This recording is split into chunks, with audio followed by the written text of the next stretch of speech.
You're listening to an Airwave Media Podcast. All set for your flight? Yep, I've got everything I need. Eye mask, neck pillow, T-Mobile, headphones. Wait, T-Mobile? You bet. Free in-flight Wi-Fi. 15% off all Hilton brands. I never go anywhere without T-Mobile. Same goes from a water bottle, chewing gum, nail clippers, okay, passport. I'm gonna leave you to it. Find out how you can experience travel better at T-Mobile.com/travel. Qualifying plan required. Wi-Fi were available on select U.S. airlines. Deposit and Hilton Honors membership required for 15% discount. Terms and conditions apply.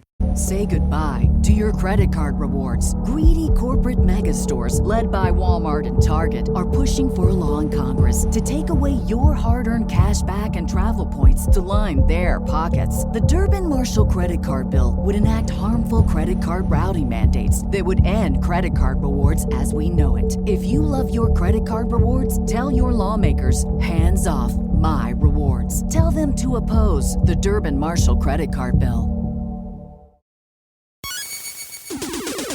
Recorded in Chicago, Illinois, with your hosts, Ken, Matt, Neal, and Jeff. This is Triviality. The cream of the crop! Hello and welcome to Triviality, the game where a lack of seriousness meets a little bit of knowledge. My name is Jeff, and I will be your host today. Joining me in the studio are Ken and Neal. How are you guys doing today? Hey, what's up? What's going on? Not too much. How are you guys doing this morning? Good. Today we're changing the format, so it's like The Game with Michael Douglas, the Fincher movie, right? Yes. Okay, Yeah. just making sure. Yeah. It's a great movie.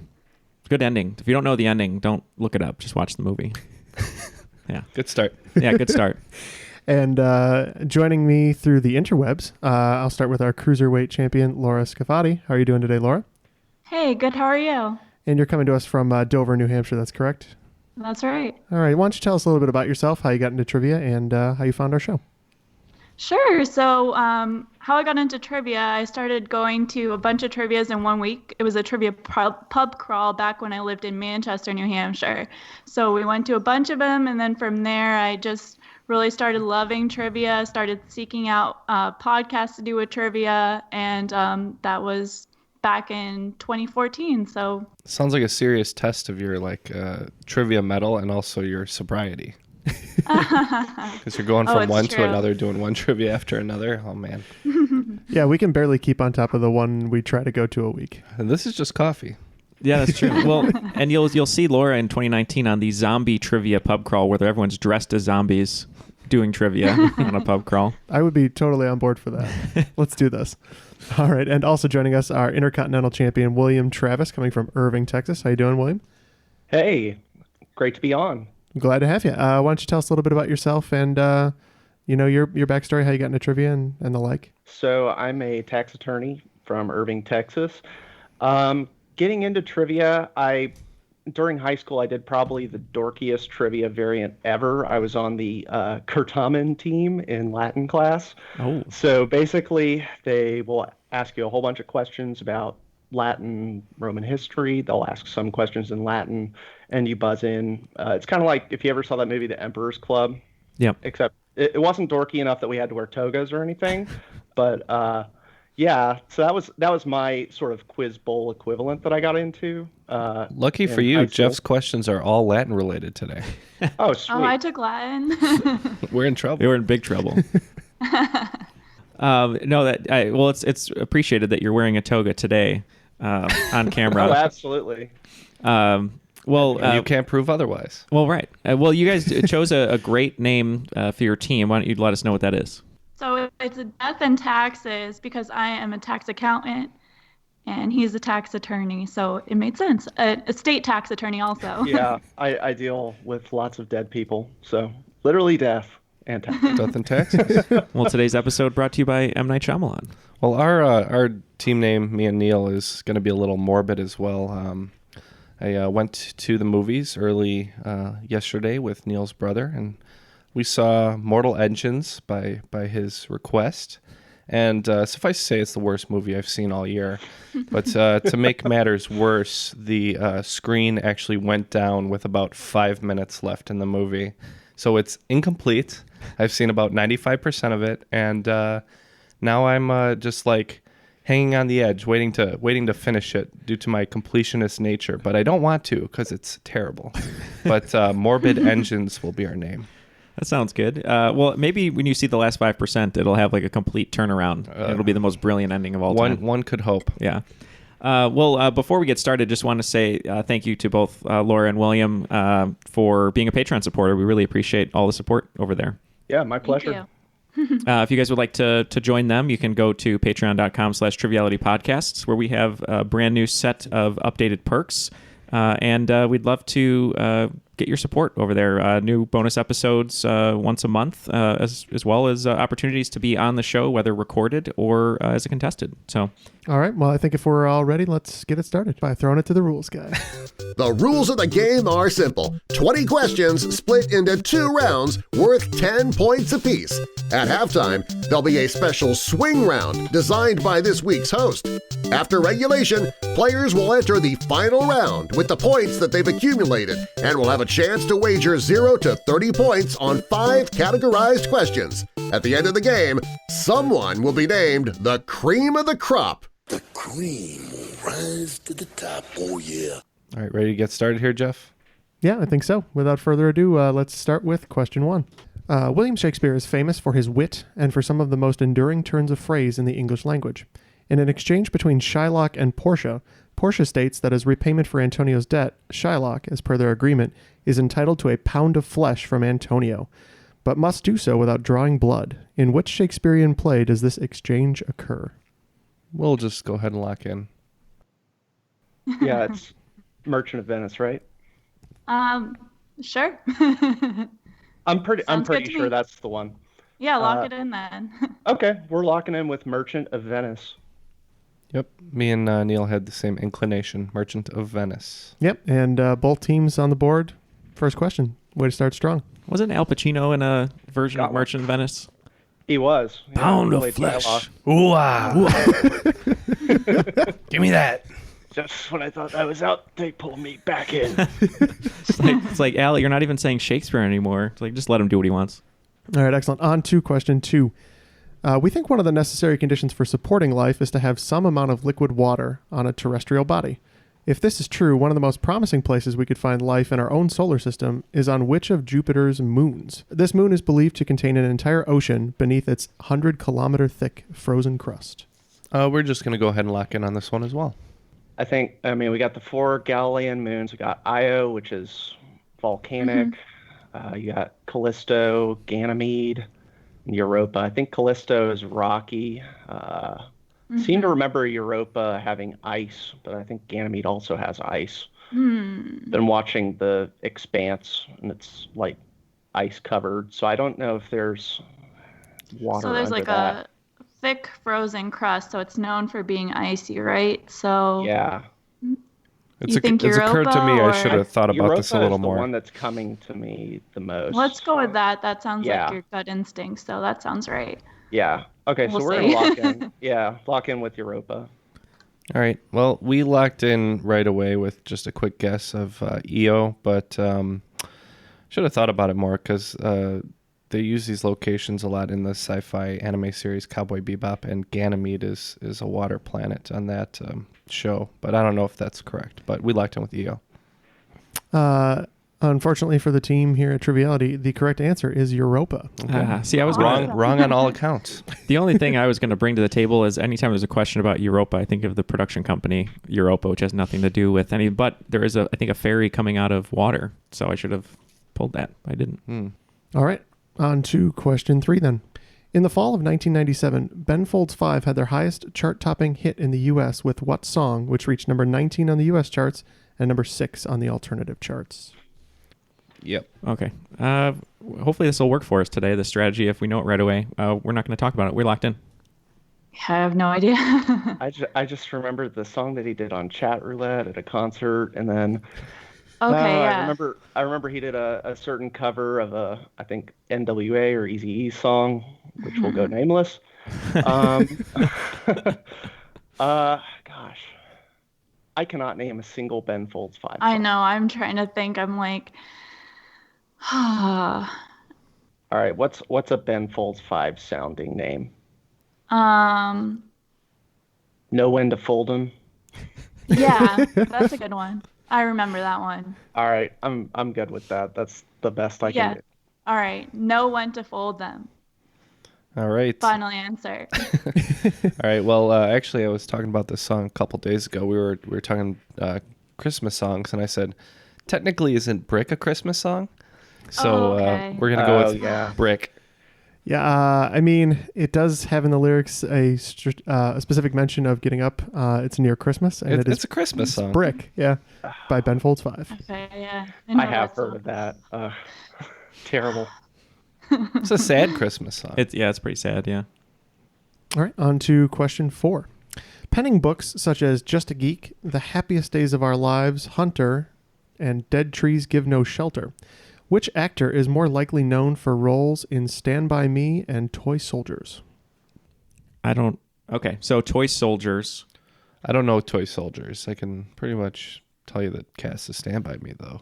Well, yeah, we're looking at We Kiefer. know those people. Yeah, Jerry O'Connell. I was thinking maybe Kiefer. He's like kind of a...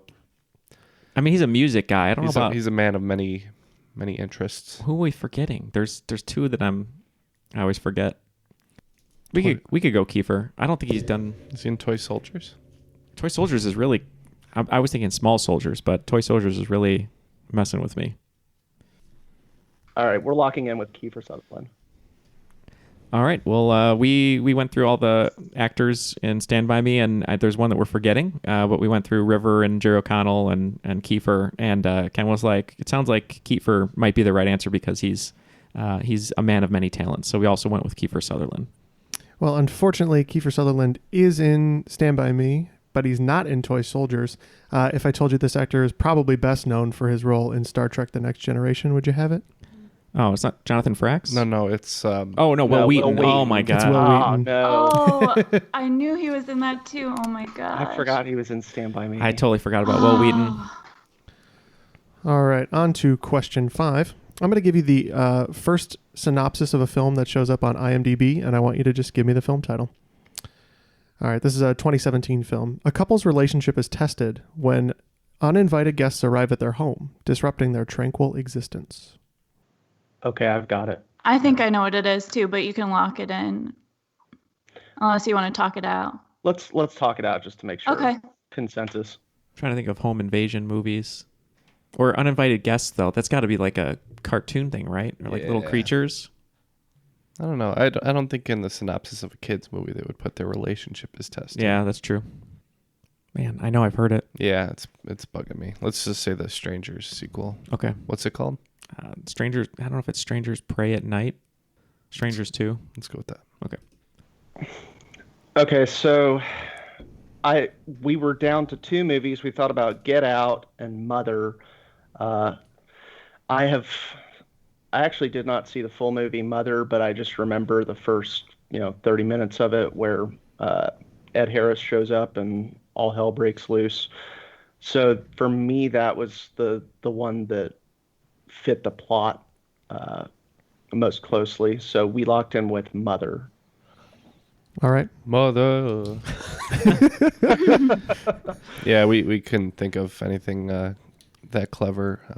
I think you're 100% right, but we went with the Strangers sequel, which we thought was called The Strangers Pray at Night or something like that. But you're right. And the first synopsis that shows up on IMDb for this 2017 film is the description of a Darren Aronofsky film, Mother. So it was Mother. Awesome. Yeah, once you said it, it made sense because I knew the tagline. I saw it too, and I haven't seen Mother. That's if I would have seen it, I think I would have remembered that. But yeah. Mm-hmm. All right, well done. That's a strange movie, I tell you. Is it? Yeah. All right, looks like after the first 5 questions, we're playing pretty morbid over here. We only have 20 points, but Death and Taxes has 30, so they're nearly ahead. We're hot on their tail. Yeah, we in are. A giant machine city that goes on tank treads for some reason. Well, it's the giant Millennium Park bean on wheels, and then we're in it and we're following them. And it eats smaller beans. Why is it on wheels? We don't know. It doesn't make sense. All right, question 6. If you're a big fan of nothing but blue skies, your best bet would be to live in what U.S. state, which averages the highest number of sunny days? In fact, it has the entire top 10 list of cities with a population of over 50,000 for sunny days? I mean, immediately you'd want to go. You start throwing out like Florida because it's the sunshine of the state. The Sunshine State. United States. The weather's actually atrocious there. It is, yeah. It's so humid and gross. A lot of storms, though. Yeah. What's the big sky state? Or that has nothing to do with it, right? So. Or like Arizona. Arizona makes sense. It's always sunny there. No, it's always sunny in Philadelphia. Arizona, or I mean, just for my own knowledge, what is the big sky state? Is it Montana or Wyoming? I can't remember. But I don't think those are necessarily sunny. I like Arizona. Let's do it. Okay. So we were kind of thinking about states that would fit the quality. We thought of the blue sky state, which was Montana, but we had to find something that had 10 cities with 50,000 people. So I knew Arizona had a lot of cities. We also thought, Florida is a sunshine state, but there's a lot of rain there. And we thought California has a lot of cities, but a lot of different areas of the state. So Arizona was what we locked in with. And similarly, we said Arizona. Yeah, with nearly 200 days of sunshine every year in cities like Tucson and Chandler, it's Arizona. Yeah, we had basically exactly the same conversation. Nice poll. Except we didn't know what the big sky state was. I finally did something. All right, excellent. On to question 7. Being categorized as a type of anxiety disorder by the DSM-5. Oh, I got this. Which fear is characterized by symptoms of anxiety in situations where the person perceives their environment to be unsafe, with no easy way to escape? It is named for the Greek word for public or gathering spaces. That's not claustrophobia, right? No, that would be tight spaces. So the Greek word for, what was it? Public or... what's like a hall, not a hall. Public or gathering spaces. I thought it was like agoraphobia. Oh yeah, agoraphobia is where you don't want to go outside. So I thought about my Greek classes from college, which have proven extremely useless except for maybe 2 opportunities a year, and this is one of them. So we locked in with agoraphobia. And we said the same thing. Yep, so the agora being a public or gathering space leads to agoraphobia. Ooh. Good work, Neal. Yeah. No, it was good work on you. I was hoping I could throw you off a little bit by having the full classical definition in there, because you tend not to think of open spaces as being hard to escape from, but... Right. No, it was a good trick, because we said claustrophobia, and then we were like, I don't know about that. Question 8. Got him. Got me. Question 8. Sharing its name with a classic Beatles song, the movie Can't Buy Me Love stars what 2 actors playing the lead roles? Okay, we are in... we had 2 lead actors. Yeah, because I knew you'd get one. Oh, so it's Patrick Dempsey. It's one of my favorite movies. It's from the 80s. Of course it is. Because a nerd pays someone money to be his girlfriend. It's right up Neal's alley. That's right. I'm not going to pull her name right now. She's not that well known. No, this is her big movie. All right, guys, we are locked in. So we're agonizing over this because I'd never heard of this movie. Me neither. You guys mentioned it's an actor you like, or well, Neal's just a general fan of romantic comedies, so. Oh, so it's a romantic comedy. That changes who we'd go for. It's called Can't Buy Me Love. Person. Yeah, if you remember, it was remade with Nick Cannon as Love Don't Cost a Thing in the 2000s. It was. Oh, yeah. Oh, we're getting more information. Let's just stay silent and wait for more. But yeah, we thought maybe actors that you guys like. So my first thought was Patrick Swayze. All right, we'll go with him for sure. And then the second, I guess we need it. I'm thinking of You Got Mail and Meg Ryan, just because she's the first rom-com person that pops into my head. Yeah, I'm good with Meg Ryan. That's all right. We'll go with Meg Ryan then. That's the only one that's coming to me right now. All right. So yeah, we're gonna lock in with Patrick Swayze and Meg Ryan. All right. That'd be an interesting version of this movie for sure. Why not? I'm surprised Jeff didn't go with the Seth Green reference, because he plays the lead character's brother who teaches him an African dance to take to the school that you think would bomb, but everyone loves it and joins in because it's an 80s movie. So this movie is one of my favorite movies. I couldn't remember the lead actress's name for the life of me, but it's Amanda Peterson, but we didn't lock in with that. But you were right with Patrick. So Patrick Dempsey is the lead in this movie. Oh. And this movie is about him being a nerd who likes a popular girl, and he takes his money spent mowing lawns, $5,000, and he's going to get a telescope. But the girl he likes at a party spills alcohol all over her mom's expensive jacket, and so he offers to buy that jacket for her and clean it if she'll be his girlfriend for 2 weeks. So yeah, it's Patrick Dempsey, and we couldn't get Amanda Peterson. Also known as McDreamy hires a prostitute. Yeah, pretty much. Well, they just hold hands, though. Oh, okay. And she's not a prostitute. She's not, no. He's the prostitute. He is, yes. Yeah.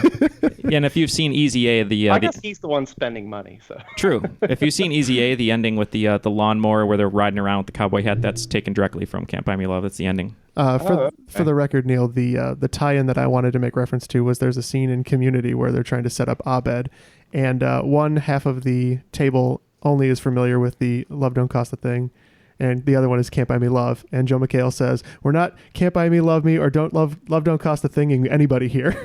That's funny. So, yeah, that's great, Joe McHale. The answer is Amanda Peterson and Patrick Dempsey, as aforementioned. All right, question number 9. Looking at a map, it can feel like the lines on countries have always been drawn that way. But since I've been born, more than 30 countries have been founded. When the country of Yugoslavia broke apart, following the Yugoslav wars of the 1990s, 6 countries were eventually formed. Name any 2 of those countries. Current. Do you need to talk? We're elected. Oh, okay. Feel free to talk it out. So I'm thinking we have Serbia, Bosnia and Herzegovina, Montenegro, I think, was formed out of that. Macedonia, I think, came out of that. Not entirely sure. Yeah, so we only have to pick 2 of them, right? So whichever 2 you feel the most confident on. Yeah. Okay. I'm most confident on Serbia and Bosnia and Herzegovina. Yeah, I agree with those 2 for sure. So we're going to lock in with those 2, Serbia and Bosnia and Herzegovina. All right. And on to Morbid Engines? Yep. I was pretty sure that when Yugoslavia broke apart, Czechoslovakia was part of that, and also Slovakia, and Czechoslovakia became known as Czech Republic, and now it's called Czechia, and Slovakia is our other answer. All right, so the 6 countries that formed following the Yugoslav wars, not all at once, because Serbia and Montenegro were 1 country, but now they are 2. The other ones are Croatia, Bosnia and Herzegovina, Macedonia, and Slovenia. So it wasn't even close. So you didn't get a single one of them. But good news for Death and Taxes, they are getting 10 points for that. Woohoo! Great. All right, and the final question in round 1. Anna Coleman Ladd was an American artist and sculptor who reshaped the face of prosthetics, following her work with disfigured soldiers injured in which war? As a way to further show the brutality of the war, she depicted a decayed corpse on a barbed wire fence in a war memorial commissioned by the Manchester-by-the-Sea American Legion. Reluctant. That was my thought. Barbed wire makes me think of World War One. Mm-hmm. Guess could be World War II. My gut is telling me World War One, though. Yeah, we can go What do with you that. The only thing that I thought they mentioned, it was funded by Manchester by the Sea American Legion. I wonder if that's them trying to give us a hint. I just know Manchester by the Sea is in Massachusetts. Yeah, I guess we can go with World War One if that's. That's what my gut's telling me. Okay. Yeah, we'll go with World War One, locking it in. Yeah. Yeah, without much discussion, Ken and I just looked at each other and signed World War One, and I felt pretty good about it. So we went with World War One as well. Going with the gut today. Yeah. Yeah. So I did the Manchester by the Sea was more of a flavor thing. I just added that as part of the larger backstory to the to the exhibit she had put up. But yeah, no, it is World War One. So well done to both teams. All right. She's really interesting. Look her up. I think maybe Vox did a video on her not too long ago. That's pretty interesting. So yeah, that is cool. interesting. Probably a lesser known, American hero here. Yeah. She actually has no commendations from the U.S., but I think she's won both French and was it Serbian Medals of Honor? I can't remember. Yeah. All right, well, going into the swing round, still a tight game, but Death and Taxes are taking a slight lead. So it's 70 points for Death and Taxes, and Morbid Engines still chugging along on Diesel. We're at 50. All right, so the swing round today is going to be pretty straightforward. So what we're going to do today is I'm looking for the top 10 countries by population's number of internet users. So what we're looking for is the list of countries by number of internet users, and I want the top 10 countries. And I think I'm going to do a little differently today. I'm going to do 2 points if they're on the list and 2 points if they're in the right number slot. So. Oh, wow. Okay. Okay. All right. It's a little less than our normal 5 points apiece, but. And again, this is by sheer number of internet users, not percentage. Okay. Say goodbye to your credit card rewards. Greedy corporate mega stores, led by Walmart and Target, are pushing for a law in Congress to take away your hard-earned cash back and travel points to line their pockets. The Durbin-Marshall credit card bill would enact harmful credit card routing mandates that would end credit card rewards as we know it. If you love your credit card rewards, tell your lawmakers, hands off my rewards. Tell them to oppose the Durbin-Marshall credit card bill.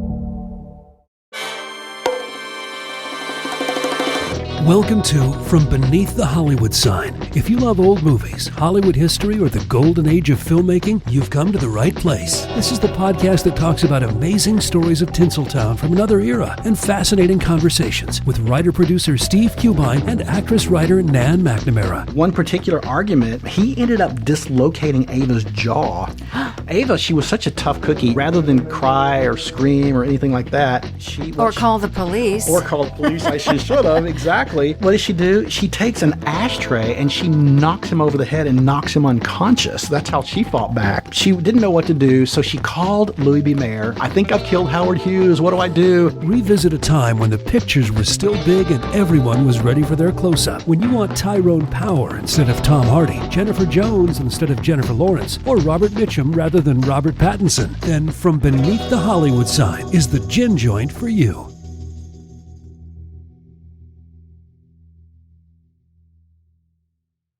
So we went through a bunch of countries trying to figure out where they had large populations and also a lot of internet users, and this is what we came up with. Number 1 is China, number 2 is India, 3 Brazil, 4 Japan, 5 South Korea, 6 US, 7 Russia, 8 UK, 9 France, and 10 Germany. All right. Well, for the most part, we have many of the same countries as you guys. Oh, cool. I'm a little. Maybe that's a good sign. I'm a little perturbed here, and I'm feeling a little morbid. Is the word of the day because of all of our answers here that you're about to hear. Ken did not come up with Japan. Come on, man. What do you want from me? I didn't even think of Japan, and of course, you should have been right away Japan, number 1, but you didn't, and we're going to lose points because of that now. They're not number 1 anyway. It's part of your brand. You got to, come on. Sorry. All right, anyway, I'll let Ken, you take the first 5, and I'll take the last 5. Sure. We start with China, then we went USA, as it has the 3rd greatest population. Felt maybe it was a little bit more internet users than India with the 2nd most population at 3. 4 would be Russia, and then 5 would be Brazil. Take it away. And then we went Australia, number 7, Canada, number 8, Germany, number 9, France, and number 10, UK. Okay. Now you're all going to have to help me out a little bit and score yourselves. I'll give you enough time to, because I just couldn't write the list fast enough. So I'll give you the list. 2 points if it's in the right slot, and 2 points if you have it. If it's on the list. So yeah, +2 your country, and then just go in rank order. Cool. Okay. All right. First country, unsurprisingly, everybody got it. 800 million internet users, China. Second, very surprising, I'm sure to some of you, India with 543 million. All right. So it's only 40% of their population, but since their population's so high. United States comes in 3rd, followed by Brazil, number 5, Japan, which is the highest on this list as a percentage. 92% of people in Japan have internet access, 117 million. Following Japan at number 6 is Russia. Number 7 is Mexico. Number 8, Germany. Number 9, I don't think this was mentioned, is Indonesia. Oh, man. And the 10th and final, I'm sorry, I did lie. Japan has 92%. This country, 94% of the population of the United Kingdom. Nice. Rounds out the list at number 10. All right. So yeah, I thought this list was pretty interesting. It's kind of surprising. So like, yeah, India is number 2, even though only 40% of people have internet access. Indonesia is also a surprise. That's only 25%, but because it's nearly 300 million people in Indonesia, or 250 million, it's still a huge number of internet users. All right, well, after the swing round, things are still head-to-head. It looks like Team Morbid Engines picked up an extra 20 points to bring our total to 70, and Death and Taxes picked up an extra 20 points as well, bringing them to 90. So still same scores, basically.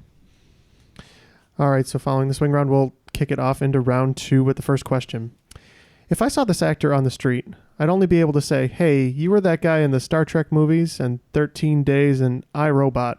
I'm normally pretty bad at actor names anyways, but this gentleman is definitely one of the more recognizable supporting actors in Hollywood. And the Star Trek films in question here are of the newer franchise. Okay. All right, I'm just going to name a bunch of actors, so... just let me think about it for a second. Okay. I'm going to write them down then. Hey, how about that guy who plays Admiral Pike in Star Trek? Admiral Pike? Which one's the that? older guy. Like, he either looks like he should play a politician or like a military guy. I'm trying to remember Admiral Pike. He like meets Kirk in the bar. He's like, I knew your father. Oh, that's who it is. It's it's the dude who played the president in National Treasure. Bruce Greenwood. Got it. We're in. I think we should go with the first person you mentioned, he played McCoy. You know that. Carl Urban. Yeah. No, he wasn't Faramir. He was Éomer in Lord of the Rings, and I think he was someone in the Thor movies. But I've never seen a movie that he actually starred in. So that sounds like a good guess. I'm comfortable with going with that. Okay. We're going to lock in with Carl Urban. Carl Urban should be the mascot for your team, like Death and Taxes. Like not a bad guess. He did star in Dredd and Doom. Mm-hmm. Unfortunately, yeah. Oh, yeah. Ragnarok. Dredd was good. Dredd was great. Yeah. Well, I said I was thinking about the Star Trek cast, and I go, "What about the old guy who plays Admiral Pike?" And he's like, "I knew your father back in the day." And then Neal said, "Yeah." And then I said it's Bruce Greenwood. He was definitely in 13 Days. He was the president of National Treasure, which wasn't mentioned, but in I, Robot, he was one of the villains that Will Smith told I'm allergic to bull. So, yeah, Bruce Greenwood. Yeah, Bruce Greenwood. If you don't know the name, look up the face, and you'll definitely know what he's been in. So, most recently, or not most recently, but 2 years ago, he was in Gerald's Game on Netflix, the Stephen King adaptation. All right, we're feeding a little fuel into our engine's furnace here. Did you eat a smaller city? Yep, we ate a smaller city. All right.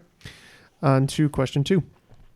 In 1961, radio astronomer Frank Drake presented a formula, now known as the Drake equation, that estimates the number of potential intelligent civilizations in the entire universe. In contrast to this formula, which famous physicist conceived that there was an apparent contradiction between the lack of evidence and the high probability estimates for the existence of extraterrestrial civilizations? This question's hitting me in my feelings. What was that about? What's the Drake song? So the interesting thing here is what Jeff's describing is a disparity between the actual evidence and then the high probability estimates. From the previous scientist. It's not necessarily saying that this person doesn't think that there's aliens. Right. So I think when you talk about famous physicists, you're talking Einstein, Carl Sagan, and Stephen Hawking. Mm-hmm. I think all three of them probably thought maybe aliens were in play there. I'll go Hawking or Sagan. Yeah, I mean, I don't know much about this area, but I do know when Hawking would make statements, he always would answer things when people would posit questions. So maybe more so than Sagan. I don't know. All right, let's go Stephen Hawking. All right, we're locked in. Yeah, we're locked in. Yeah, so when I think of intelligent life and physicist, the first name that comes to mind is Enrico Fermi, who I think, I can't remember what exactly he said. It's like if there was intelligent life out there, it would have contacted us already. But yeah, I think it's Enrico Fermi. That's not a bad guess either. Yeah. We just named a couple physicists of the era. We landed on Stephen Hawking. All right, so not to imply that he doesn't think that there's intelligent life, just to say that maybe he posited that the evidence is not quite supporting the strong theory that there is alien life. So the proponent of this apparent paradox was basically like, yeah, I think there's a high probability that there are aliens out there, and if there's such a high probability, why haven't we discovered them yet? And that was Enrico Fermi, the Good Fermi job. paradox. Yeah. Good job on that one. Thank you. Question 3 in the round. With songs such as Ain't Nobody Home, To Know You Is to Love You, and The Thrill Is Gone, all appearing in the U.S. Top 50 charts, which famous blues musician left an indelible mark on the history of rock and roll? So his clue of indelible mark on rock and roll, that it'd be someone bluesy that came into the mainstream. Talk about blues. So I mean, you have like B.B. B.B. King, yeah, Buddy Guy. I mean, you could say I think Buddy Guy. It's got to be someone popular enough who would have been in the top 50, top 100. I would go B.B. King here. Yeah, he seems to be the most famous out of all of them. That was my gut, because I was just thinking of like who would have the mainstream appeal of all these guys. So I thought I knew the blues people. Yeah, we're just listing blues people. Which one had that one song that went dun dun dun dun dun dun dun dun dun dun dun? Yeah, the only person that's coming to my mind right now is B.B. King. All right, let's go with that. We said the same. Yeah, the most popular song of his by far, "The Thrill Is Gone," is belongs to B.B. King. So it's his highest chart topper, and it's definitely his most famous song. He worked with artists like Eric Clapton, and he had a really great career. So yeah, great artist. Yeah. So no, awesome. Well done, both teams. Great job on that one. You guys are staying neck and neck with us. We're just the same spot, just moving sideways. We're like one of those old horse games at the carnival, neck and neck. All right, on to question 4. I want you to give me the name of the movie that best matches this description.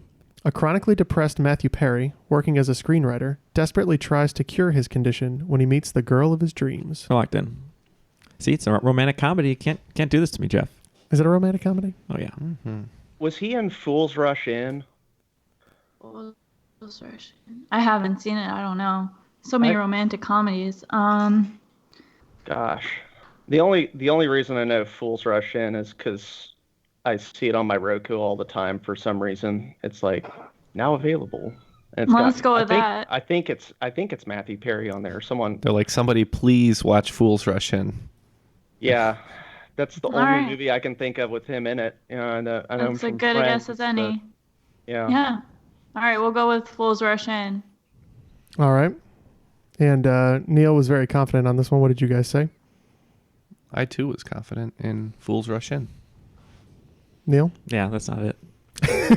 I forgot. Because he's a real estate developer. It looks like we were fools and we rushed in. I think that's true. Because did you figure out the movie, Neal? No, when you say it, I'll know it. It is Numb. Yeah. Numb. I don't know it. I was Never so quick. seen it. So quick to go to that DVD box with Salma Hayek. So, yeah, unfortunately, in this case, fools rushed in, and at least on this side of the table Is next that to me. a comedy? Numb? No, it's not a... I mean... This is late era Matthew I almost Perry. never describe anything that Matthew Perry's in aside from Friends as a comedy, but... You always pick like the most random library movie of... Oh, yeah, no, I know what you're talking about, yeah. Yeah. So with what Kevin does Pollak. the girl of his dreams do? Is she a psychologist or something, or what? I don't remember from that one. Are you talking about Fools Rush In? Oh, from Numb. No, so Numb, it's funny. The tagline just says, a romantic comedy about a guy with hang-ups and the women who love him. It's Mary Steenburgen and Kevin Pollak. Yeah. It's like a way better cast than the movie deserves. Yeah.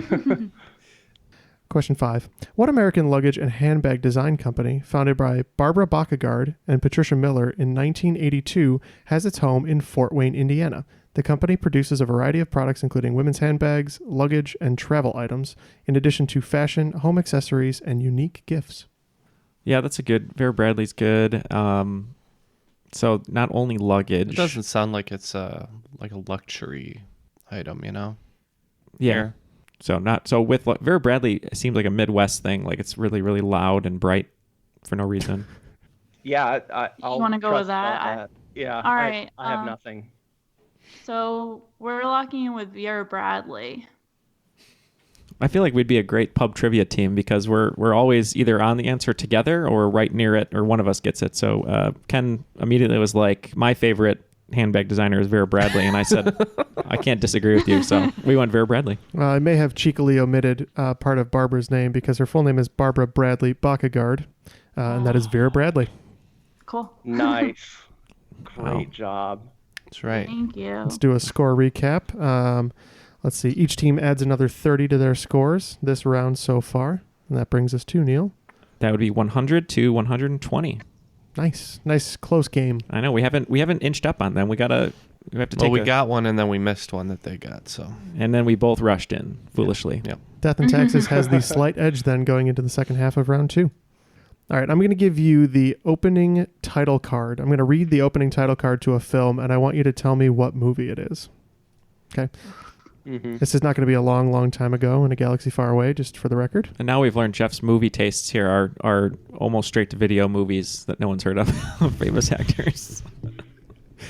I just It's appreciated, going though. for some variety. All right. Sometime in the 23rd century, the survivors of war, overpopulation, and pollution are living in a great domed city sealed away from the forgotten world outside.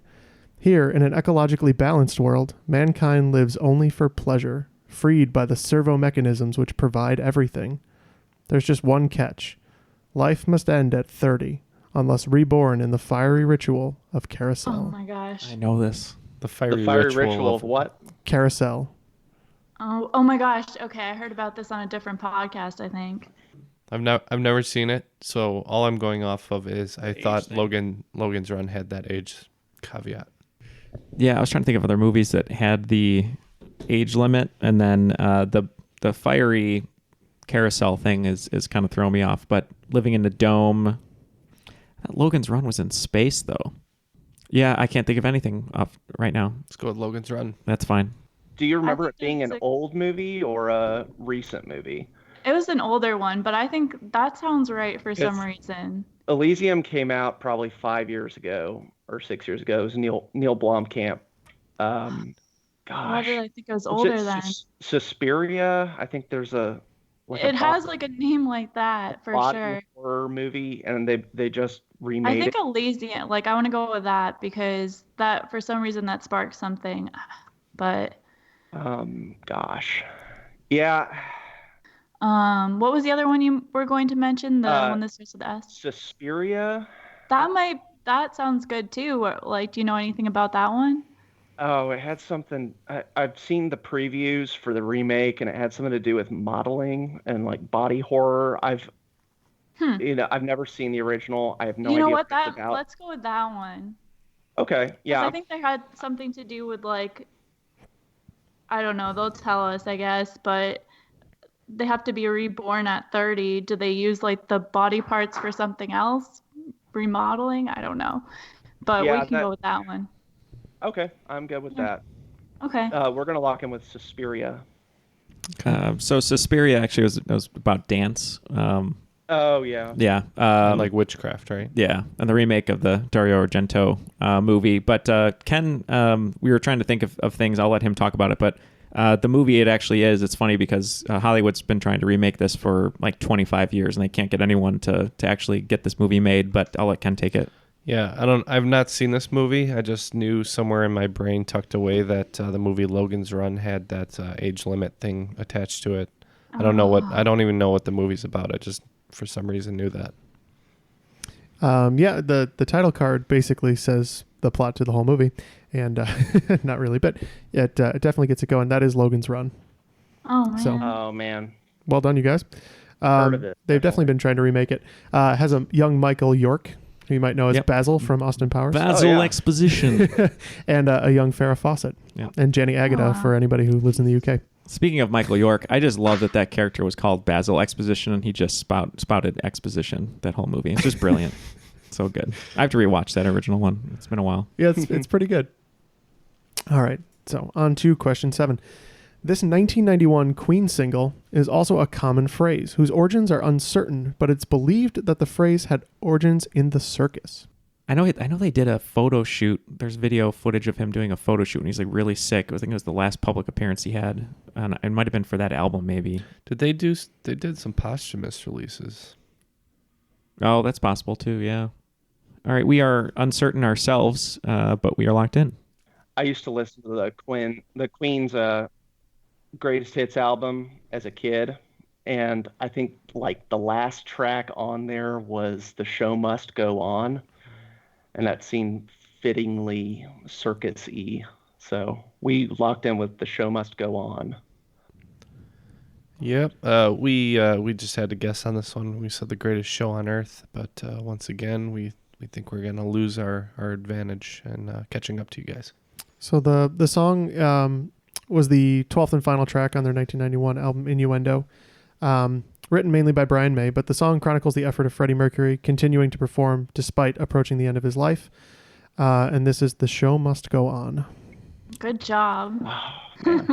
What, do you know when he did pass away? Because it's very close to that, right? He passed away in November of 91. Oh, it was that same year. Okay. Very close. On to question 8. Which famous American short story writer and Civil War veteran wrote an occurrence at Owl Creek Bridge? He also wrote the following quote, and I just like the quote, which is why I wrote the question. "Edible, to eat and wholesome to digest, as a worm to a toad to a snake to a pig to a man, and a man to a worm." This is one of my favorite short films of all time. It was on an episode of The Twilight Zone. It was also its own short film. It's from France. And I'm just trying to think of the guy's name who wrote the short story. His Civil War veteran?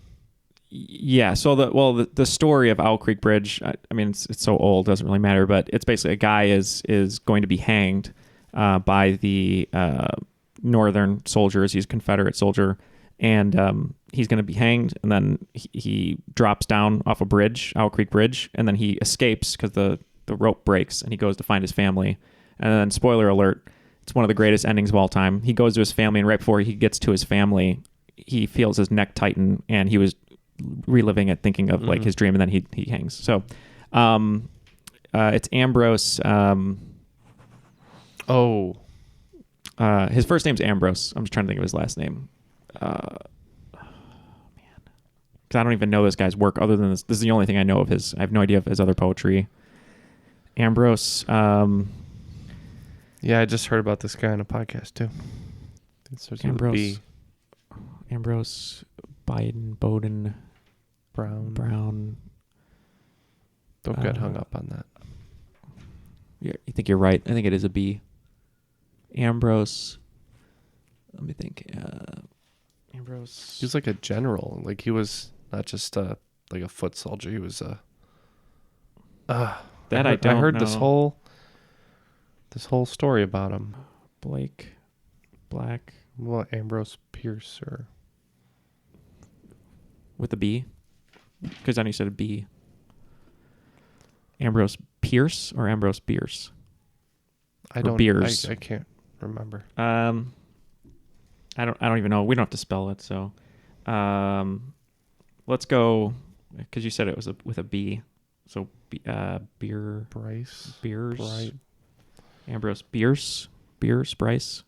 Okay, we don't have to spell it. So we'll say Ambrose Bierce. Sounds a little made up. Ambrose Bierce. The Bears? We could do it mute. Yeah, we're good on mute. I think they're playing today. They've locked in, so.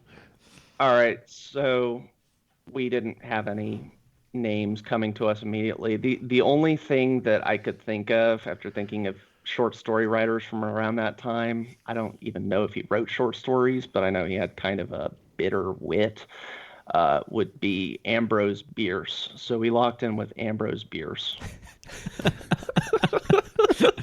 So we went through like this long conversation because it's like one of my favorite short films of all time. Okay, just a brief aside, and then you feel free to go ahead. Tell your story. I sat here stone-faced for 4 minutes, just in agony as they went through like 45 different matriculations of this name to finally like try and slur together a name that they thought might be right. And let's see what Neal said.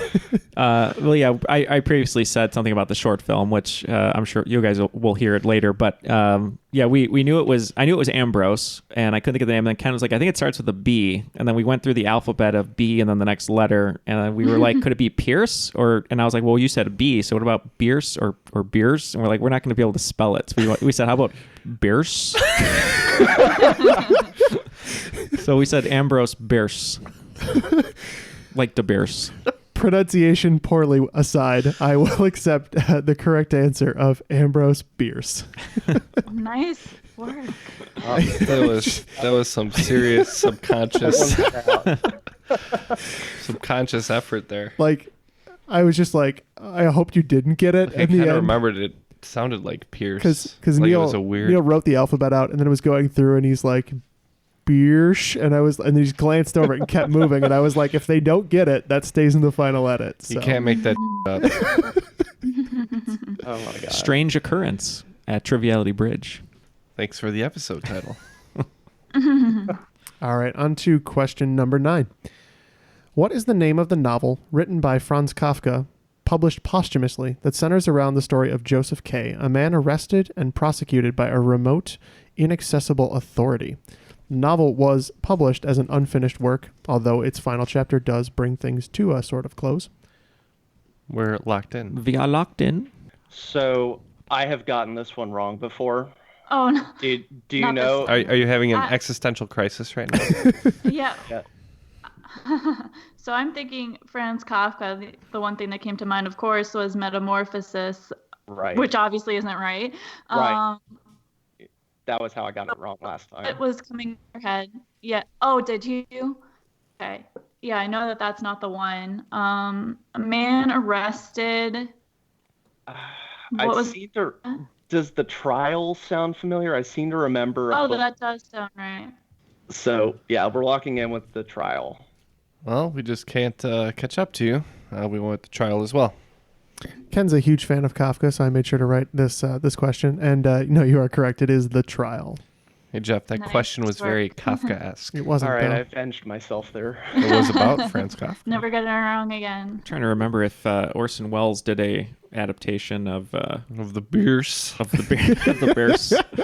Yes, he did. He did do an adaptation of the trial. I was trying to figure that out. Yep. All right, and the final question in the regulation. Question number 10. Eastwatch by the Sea and the Shadow Tower are two of more than a dozen fortifications which abut which fictional rampart? I mean, yeah, that makes sense to me. Yeah. I don't know. Yeah. What was that? Abut? Abut. Abut? Yes. Abut? Abut. Okay. Also, this is an adjunct answer. We're elected. Okay, so I think a super easy one to guess for them if they don't actually have it, but it's just the wall, I think, right? Oh, yeah, that sounds right. Mm-hmm. The wall, yeah, from Song of Ice and Fire. Right, Locked yeah. in. Yep, we said the same structure, and we also put Castle Black as an aside there. It is you had written the wall, so I will accept the wall for credit. Of Game of Thrones fame. It is. Also, the 1979 Pink Floyd album, of which every single question in this whole game was a track listing. No way. Oh. Yeah. What? So Patrick Dempsey, was that their No, big hit? it was either in the question or that one's probably the most of a reach. That one is based on the song Young Lost. That is a big reach. That's a big reach. That's very very well done, Jeff. Where does Bierce come in? Yeah, where do Bierce? The quote about the worms Okay. is from lyrics in the Pink Floyd song. So Cool. Where can you find the worms and the bears? The Bierce. I don't have think some Bierce and watch the Bears after this. but just in case you're curious. Nice. So I don't believe after regulation we gained any ground here. I believe scores going into the final round are 140 for Morbid Engines and holding the lead, Death and Taxes with 160. So first question in the final is about planes, trains, or automobiles. Second question is about a little bit of magic. The third question is about famous islanders. Question 4 is about the lion and the wolf. And question 5, I forgot to write a category, so I'm going to say it's all about the optics. All right. All of the wagers are locked in. So let's start with the category in planes, trains, or automobiles. In planes, trains, or automobiles, what auto manufacturer has the naming rights for not one, but 2 NFL stadiums? Question number 2 is in a little bit of magic. Beginning its development in the 1930s as a way to compress speech, which technology has found its way into music, featuring in songs like Phil Collins' In the Air Tonight, Daft Punk's Robot Rock, and the opening of Bruno Mars' 24 Karat Magic? In famous Islanders, which famous New York Jet was a 7-time Pro Bowler and one of the highest paid cornerbacks in the history of football? The Lion and the Wolf. Francis Wolff and Alfred Lion were jazz producers who founded the famous Blue Note jazz label in the 1930s. Some of the most famous musicians they signed included Herbie Hancock, Dexter Gordon, and which artist who gave jazz the standard moment's notice and the most brilliant cover of My Favorite Things, a clever subversion of the original source material? And on to number 5 and a little bit of optics. Donna Strickland is a Canadian optical physicist and 2018 Nobel Prize winner. The Nobel Prize in Physics in 2018 was awarded to both her and her associate Gerard Mourou for the invention of chirped pulse amplification, a university they discovered as professors at the University of Waterloo in Canada. What kind of device is chirped pulse amplification used in? Okay, so it looks like both teams are locked in. We'll have Jeff go through the questions one more time and have our answers. See what happened here. All right.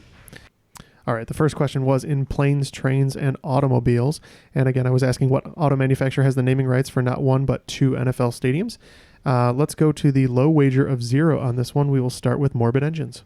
Yeah, so this one, we know that there's I'm not speaking correctly. We know that there's a Mercedes-Benz Arena Dome in New Orleans. Yes, and then and then this year's Super Bowl in 2019 Super Bowl is going to be in the brand new Atlanta stadium, Mercedes-Benz Stadium. So we said Mercedes-Benz.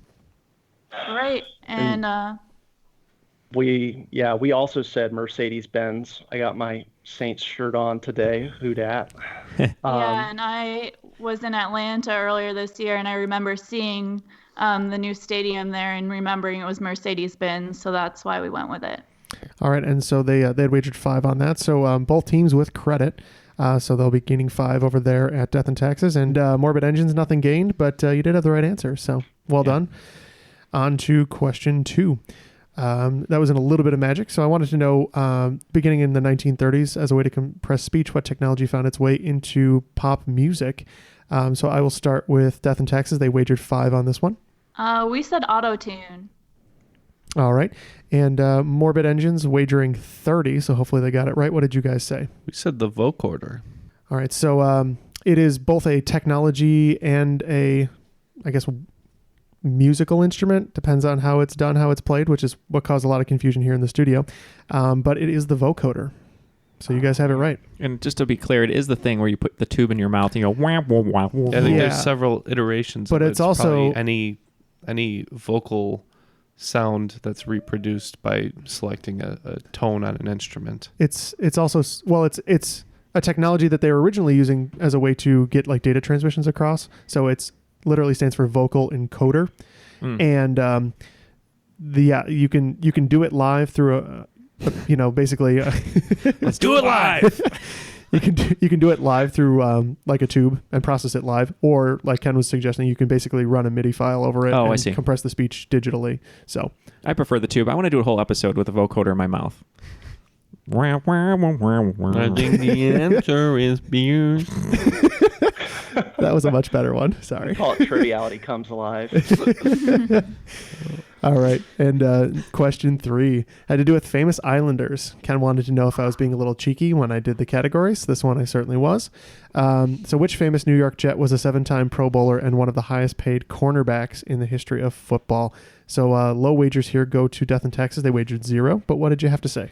I thought you said quarterback for the longest time, so I said Joe Namath and was really happy about it, but then I realized you were saying cornerback and I got all sad, but we still said Joe Namath. All right, and for a reasonable 10 points. What did you have to say over at Morbid Engines? Hopefully Matt's listening and is proud of me, but this cornerback... He's not. On either he doesn't listen. He doesn't care. That's right, he doesn't listen. I believe that his nickname is the Island because no one wants to throw to him, and I believe that's Revis, Daryl Revis, so we went with Revis as our official answer. Yeah, known for his man-to-man coverage that would strand receivers out on an island. That is Revis Island for Daryl Revis, sorry. So you get 10 points on that one. Sorry for the quarterback confusion. But, it's fine. Still wouldn't have gotten it. No. All right. The fourth question in the final round was about the wolf and the lion. These are, of course, Francis Wolff and Alfred Lion. Why would I be talking about Game of Thrones again? And their jazz, Blue Note jazz label in the 1930s. And who was the artist that they signed who gave us Moment's Notice and My Favorite Things? So I'll start again. I'll actually go this time to Morbid Engines. They wagered 10. Well, my favorite thing that this musician put out was Giant Steps. But so Blue Note, my favorite place to go check out jazz in New York City. Sorry, the stupid commercial. Not to be confused with the Brown Note, which is an entirely different club. Ew. Which I also frequent. But the Blue Note, one of my favorite musicians, my friend James, his favorite saxophone player, John Coltrane. All right, and with 5 points on the table, what did you say over at Death and Taxes? Oh, we said Louis Armstrong because for some reason I can really think of him singing Favorite Things. Yeah, it's a really great piece, and but that you are correct. It is John Coltrane. I thought maybe Blue Train or Giant Steps might be a little too easy for that one, knowing the jazz inclinations in the room. So, all right, last question in the game. This was the fifth question and final round, and this was all about optics. And we're talking about Donna Strickland, a recent Nobel Prize winner for her work in optical physics. And let's see, there was nothing on the table for Death and Taxes. Why don't I start with you? What was your answer? What device is chirped pulse amplification used in? Will had a cool idea for this. Hearing aid is what we put down. Okay. And 10 points on the line for Morbid Engines. What did you say? Well, that's a great answer. I couldn't get the optics part out of my head, and we went with a telescope. I hate to say neither team is going to be receiving credit for this. Her work revolves around the ability to get lasers like tens of orders of magnitude higher in power. So, okay. Yeah, it was like from terawatts to petawatts of power. So her development and breakthrough with Gerard Moreau brought a whole new field of study to lasers. Now we can finally make death beams. I was going to say, so Dr. Evil is going to be calling. Lasers. Frickin' lasers. Attached to their heads. So, Attached to the head of Ambrose Bierce. Who knew before this game started there would be not one, but two Austin Powers references? I did, baby. I mean, if you work hard enough at anything, you can make it work. So, all right. So a final round have been tabulated, and we've got Death and Taxes with a score of 155, which is very nice, very respectable score. That might be the highest Jeff score ever. So, right, it's graded on a curve because I'm usually such a brutal hard ass. Yeah. And shockingly, Team Morbid Engines, they were trailing the whole game until the final round, brought their score all the way up to 190. So they are today's cream of the crop. I am the cream. You know, good job, guys. Thank you. Great job to you too. I almost feel now that that was like the conclusion to the movie. Right, there's that one. I'm sure there's one main mortal engine country, and it's following someone. There's your Rosebud moment. Yeah, there you go. Yeah, right. I just feel a sense of the ending of that movie was just kind of hanging on my chest. Now I just feel the relief. It's cathartic. Yeah. Yeah, no, it was a great game. You guys, we said it earlier, great team together, but also I feel like we were all in the same universe. Like if we were all one pub trivia team, it would have been great because we were all there. You either had the answer or you had it or we had it or we had it together, and it was great. Right. So any parting words or tax advice from you guys? I mean, for us currently, the new year rolling around, it's about time I have to start worrying about that. So. Yeah, so I have a podcast starting up. Nice. With my boyfriend Chris. It's called We Watch All the Movies. We're going to watch every movie from 1999. Wow. And record podcast episodes about it. So it should be fun. I haven't seen pretty much all of them. So that'll be cool. Is that the Matrix here? It is. Ooh. Yep. What a treat. Yeah, some say 1999 is one of the best years. 1993, 1999. 94 was the other one. That's 94, really yeah, solid. 94. Yeah, like Yeah. Shawshank and Jurassic Sorry, Park. I thought that was 1993. Yeah. Yeah, you can find us on Twitter, Instagram, and Facebook. We watch all the movies, and we'll see you there soon. Yeah, that's going to be exciting. That sounds fun. Congratulations on the podcast. We watch all the movies. Thank you. Well, yeah, it was a pleasure having you on. Thank you for being a Cruiserweight champion on Patreon. And I know me personally, I'm looking forward to your Magnolia episode, and Ken will be looking forward to the Matrix and Jeff the Fight Club episode. So, Oh, yes. and William, what about you? Any words for you? Oh, just shout out to my lovely wife, Betsy, and our amazing dog, Ziggy. That's As a good far move. as like interesting stuff that I'd like to plug, I don't really have too much. Just a Twitter page called @I'vePetThatDog, wherein a 10-year-old boy goes around petting dogs and documents all the dogs he's pet. And it's really heartwarming and the feel-good story of the year. I could get into that. Anything with dogs, I'm all in. I saw a video of like puppies learning to swim the other day, and I was like, "Oh my god, this is the greatest thing I've ever seen." That entire part that he just recited was very heartwarming. It was. Shout out to the wife, to the dog, and then a dog petting Twitter page. And we appreciate you being an Intercontinental Champion on Patreon as well. And for both of you, the support means a lot, and it helps keep our show going and us doing it. So we thank you. Yes, thanks. Yeah, thank you. Thank you. This was great. A lot of fun. Well, I'm glad that we could have you on today. We really appreciate it. And I think without further ado, that's basically our whole show. So on behalf of That's the game. That's the game. On behalf of Ken and Neal and our guests, Will and Laura, that was Triviality.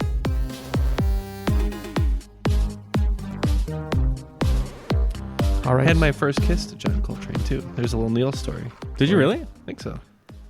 Oh, Pretty sure. my first kiss was during Truth or Dare. And I picked Truth, and just we'll have to figure out how I had to deal with that. So To be fair, the right John Coltrane song for that is Body and Soul. So. Oh.